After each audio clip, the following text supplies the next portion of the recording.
এটা দুই পাশে ড্রেনের ব্যবস্থা নেই এবং যানজটের যে সমস্যা, এই যানজটের জন্য শনিবার এবং মঙ্গলবার চলাফেরা করা যায় এবং রাস্তা প্রশস্ত এবং ক্ষুদ্র ব্যবসায়ীদের এদের একটা পুনর্বাসন করতে হবে।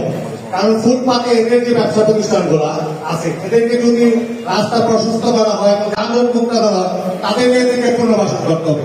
তাহলে ক্ষুদ্র ব্যবসায়ীদের পুনর্বাসন, যানজট মুক্ত করার জন্য রাস্তা প্রশস্তকরণ, জলবদ্ধতা দূর করার জন্য ড্রেনেজ ব্যবস্থা এবং হরিপুর থেকে মহেশে চলাফেরার জন্য বিআরটিসি বাস চালু করা যায়।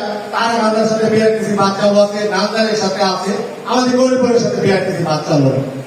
আরেকটা বিশেষ গুরুত্বপূর্ণ জিনিস হচ্ছে প্রতিদিন সকালবেলা মহেশ গরিপুরের স্থানীয় লোকজন গরিপুর আসে এবং বিকাল সারাদিন চাকরি করে ব্যবসা বাণিজ্য করে বিকালে চলে যায়। তাদেরকে যদি জিজ্ঞাসা করা হয় কি ব্যাপার আপনাদের পরিবার নিয়ে আপনারা মহেশে থাকেন কেন, তারা একটা উত্তর দেয় গরিপুরের শিক্ষার পরিবেশ নেই, গরিপুরে ভালো টিচার নেই এবং শিক্ষার মান ভালো না। লেখাপড়া ছেলেদের লেখাপড়া করার জন্য আমরা ময়মনসিংহে থাকি।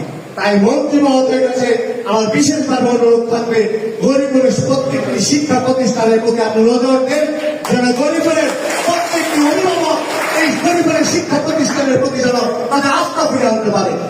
আরেকটি ব্যাপারে আপনার বিশেষ দৃষ্টি আকর্ষণ করতে চাই মন্ত্রী মহোদয়, ভূমি ব্যবস্থাপনা গরিপুরের অ্যাক্সিডেন্ট এবং আপনার লাইফ অফিসগুলো একটি দুর্নীতি আখ্যা হিসাবে পরিণত হয়েছে।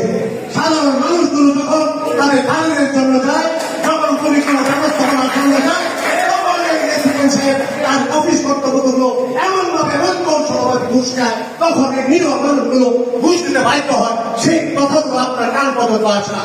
তাই আপনার কাছে বিরত আহ্বান রাখবো, আপনি হচ্ছেন গরিপুরের নেতা, আপনি গরিপুরের অভিভাবক।